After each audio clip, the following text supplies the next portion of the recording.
Hey YouTube, it's JP Dillon. Welcome to part 2 of the late 50s General Electric 14-inch black and white, like a 14 TS203 or 208, I forget which. Anyways, what you're looking at here is the parts unit, which was included by the owner, and it is in pretty rough shape. Somebody's painted it over with white house paint, which is kind of, yeah. You can see though that the mask is pretty bent up. It's got a crack in the CRT face here. This is just a plastic lens. It's not the actual CRT. However, this one is purported to work. And as we saw in the last video, the chassis that the other set is in kind of poor shape. But this one is purported to work, so we're just going to juice it real quick and see what it does. And if it gives us a decent size bright raster, then I'm more inclined to restore this chassis than the other one, which is kind of a rust bucket. So let's apply some power to it, see what happens. Alright, power applied, let's go ahead and juice it. And remember that I had to steal the horizontal output tube out of this one, so now it's back in it again.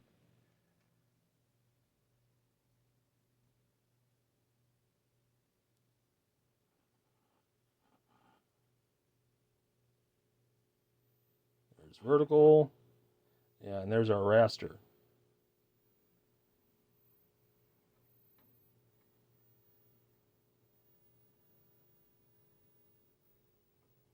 And it's not great, but it's better than the other one.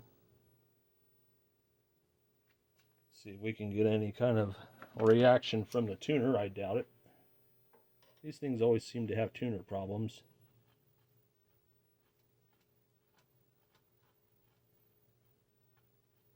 We definitely have some horizontal going on there.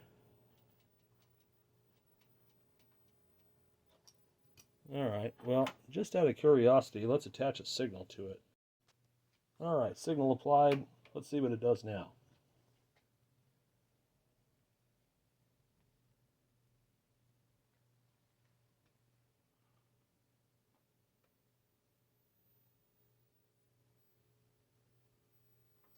We have raster.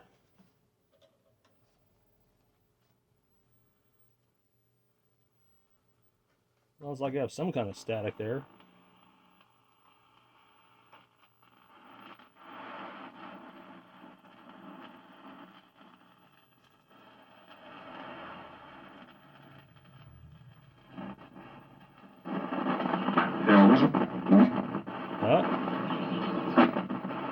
That tuner needs a cleaning. Alright, let's clean the tuner. Alright, there is no easy way to access the tuner without taking everything heavily apart. And really all I want to do is just get some contact cleaner in there and see if that's possible to clean up. And there are some openings here for adjustments. So I'm just going to get some CRC QD, it's no residue, contact cleaner and work it a bit and see if we can get a picture on this thing. So I'm just going to look into here. I see some wafers. We're just going to hose the wafers down. Don't really care about it at this point other than just basic cleaning. And we'll get our pliers here and start rotating it through.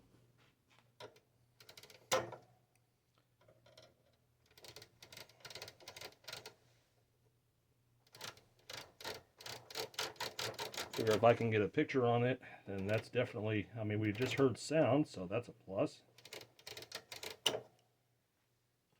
Why not?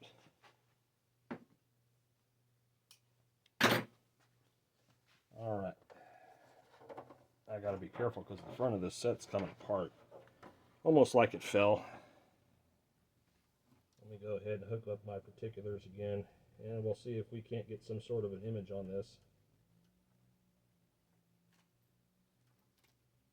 Bear with me a moment. Alright.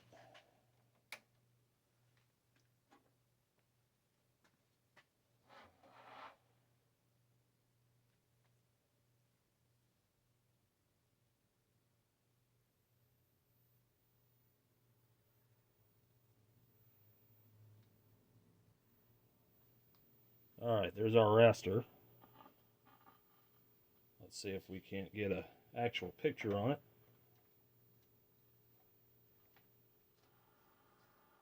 We have snow. It's a start.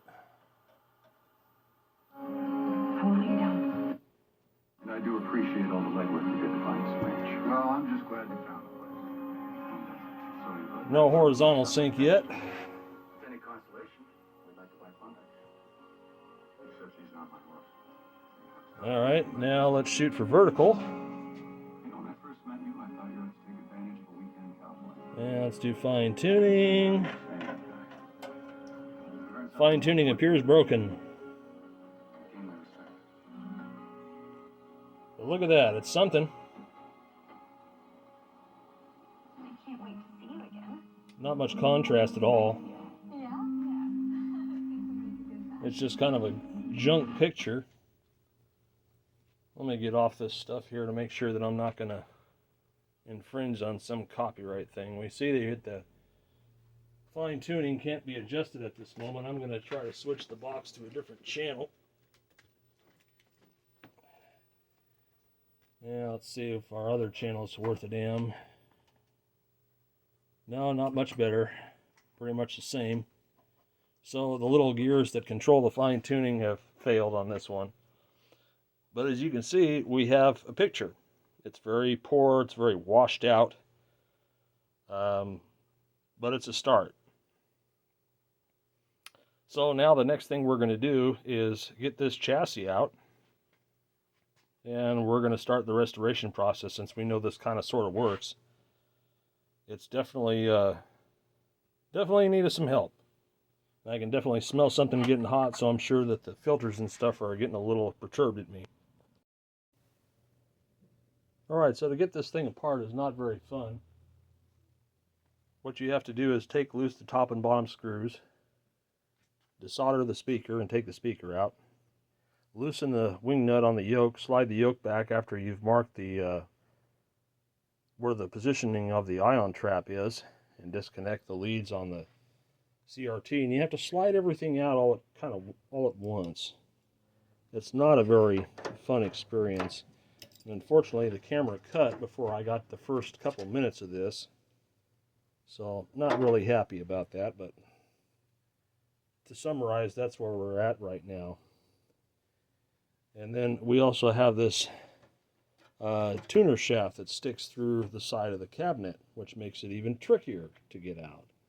So it's not very fun to remove this. You have to kind of work it out at an angle in order to get it free, and you have to do so while not trying to neck the CRT.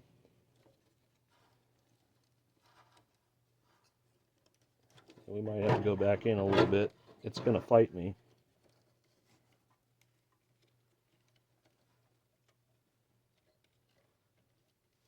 Yeah, of course it is. And the yoke is kind of swollen up, so that's not coming off real easy.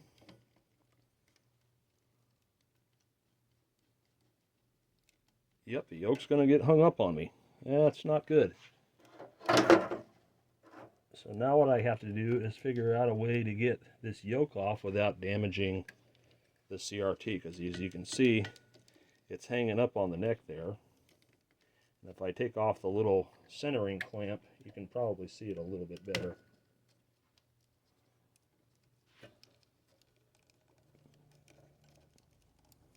There's a reason why nobody likes working on these. And it's just because it's a chore to take apart. So what we have here is this collar piece hanging up. Let's see if loosening this a little bit more will help us.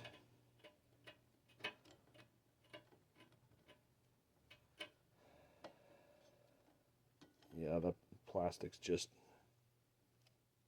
so brittle. I don't want to break it.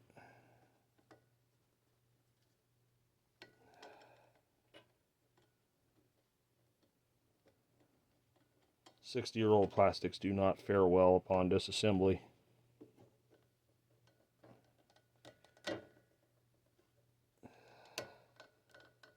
I can hear it cracking too. Not good. All right. Now I should be able to get the yoke off now.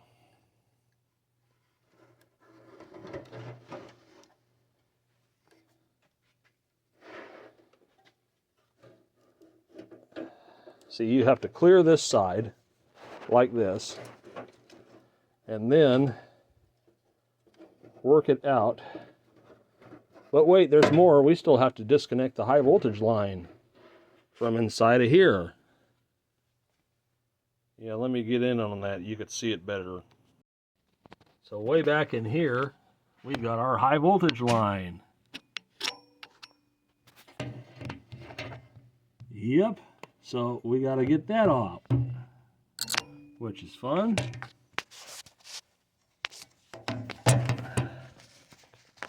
I don't know how I'm going to do this well enough that y'all can see it. Maybe that'll work. And I'm just going to reach back in here and give this a squeeze.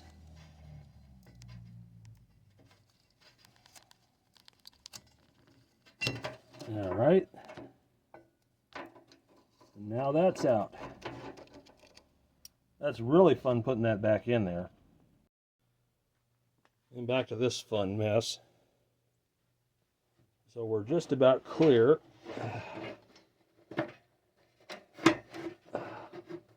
Isn't this fun? Oh. All right. Chassis is out.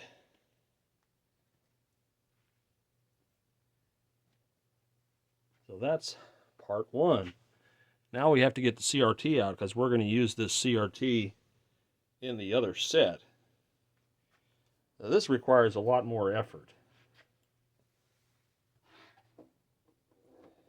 And what we have to do is get the front fascia off. Excuse me. So we got to release these two here to get the cover off.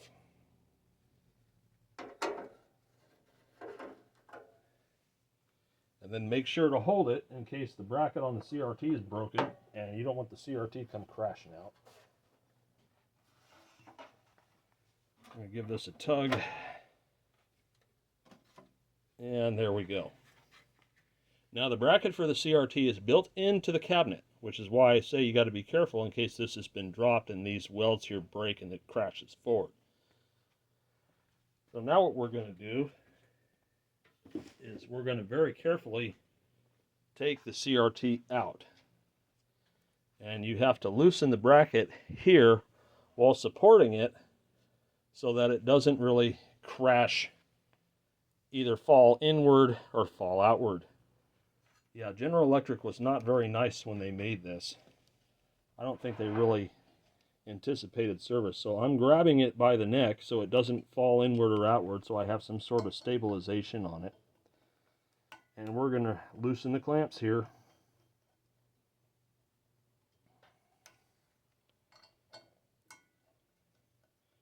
And then there's always the fun part of it being stubborn and this being stuck to the glass and it not wanting to come out. That's fun too. Yep, it's stuck.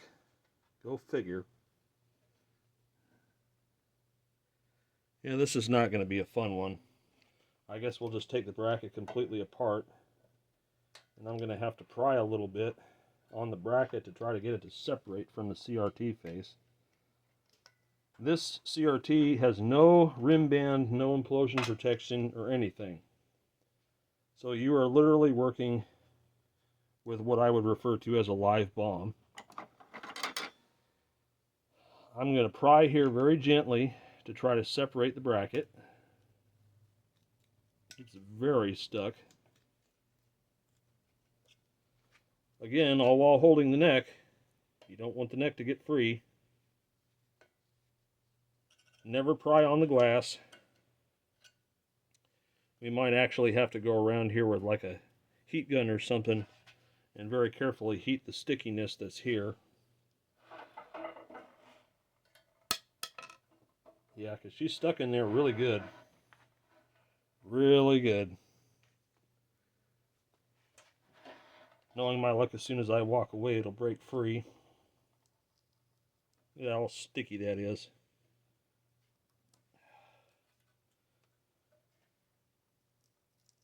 Oh, man. I hope the other one isn't as bad. You can't pry here. I know you want me to, but nope. It ain't gonna happen. You can press on it a little bit because this is the strongest part of the envelope, but she's stuck in there real good. And it's all because this cloth tape is deteriorated. What I'm going to do is get a little tiny X-Acto and see if I can run down the seam here. Again, got to keep supporting the neck. I really don't want to apply heat to this if I don't have to, so we're just going to go around the edge here.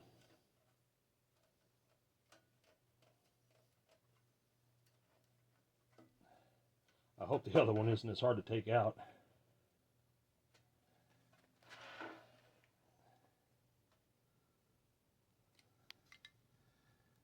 And since this is the parts unit, I'm going to guess that he doesn't really care too much about its cosmetic appearance since it's already kind of beat.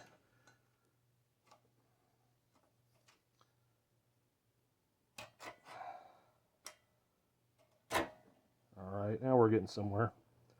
Feel it starting to get loose.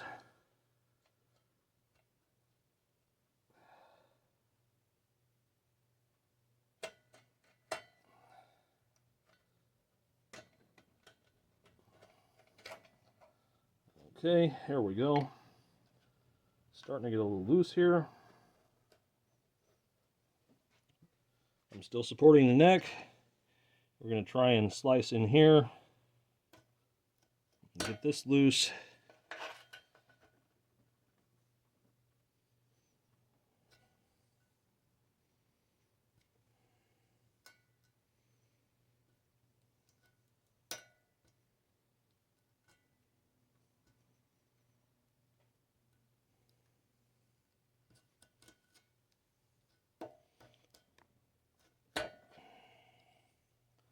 Joys of working on one of these metal portables. I'm sure this would have been a lot easier when it was newer. Things hadn't turned into tar.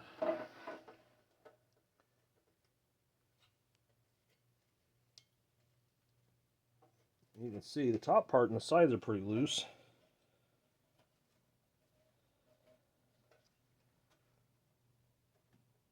The bottom part don't want to come free yet.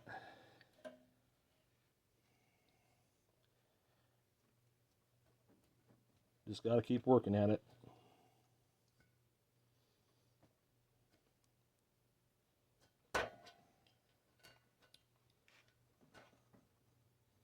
And it's hard because I have to hold the CRT still.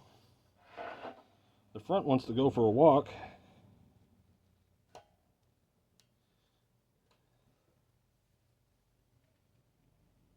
If I let go of the neck, it is going to want to fall inward. I can tell right now. Bear with me a moment while I get everything back in here.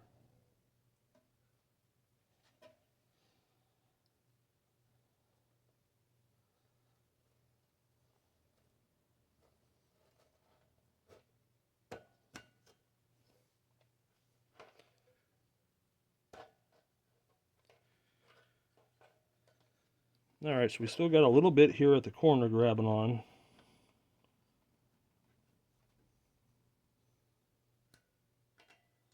And then I have an X-Acto that keeps wanting to leave the holder.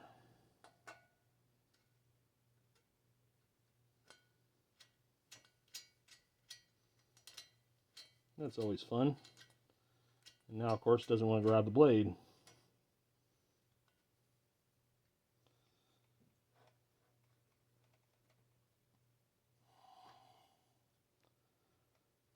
The other side is more or less let go, except for this little bit here. This is all good here.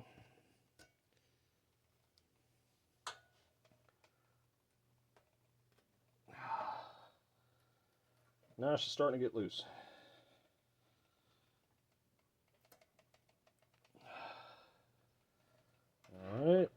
want to come out that way, do you?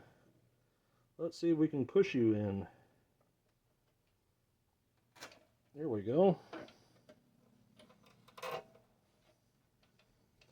I can deal with that.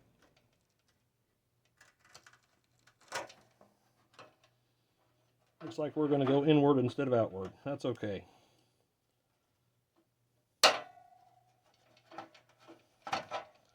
This sticky nightmare of a mess.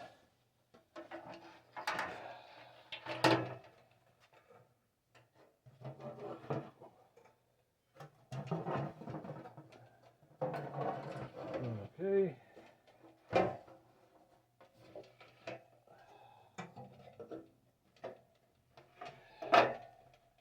You gotta be kidding me. We're not gonna come out the backside? Apparently not. Let me just double check that.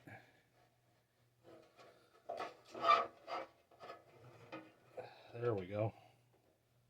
Okie dokie. And we got our spare CRT out. That's good. Let me go set this down somewhere. I'm not going to destroy it.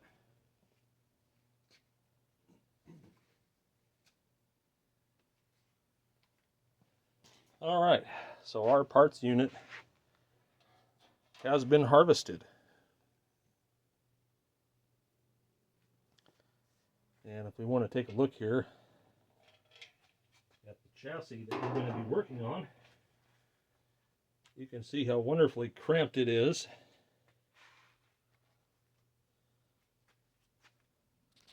Let's take a look around here.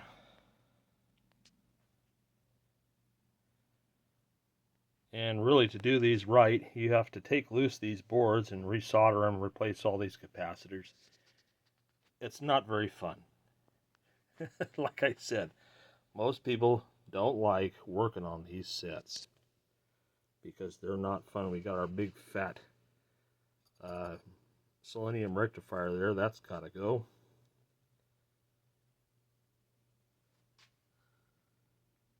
What a mess. So, not fun to work on, but, and then there's the infamous dual diode there, that white thing, for the horizontal phase detection. And isn't this nice here? They have this sound IF right here that you can't really get to from the back side. You'd think this is an alignment hole, but it doesn't line up with the actual transformer. So isn't that nice? But yeah, so that's going to do it for part 2. In the next episode, we'll work on beginning to tackle the power supply, getting rid of the rectifier, getting rid of our filters, and then we'll just progress from there with getting rid of all these old wax capacitors and things that are just garbage, and reworking the boards. This nice spaghetti mess of a chassis here. So anyways, hope you guys enjoyed this segment, and more stuff to come.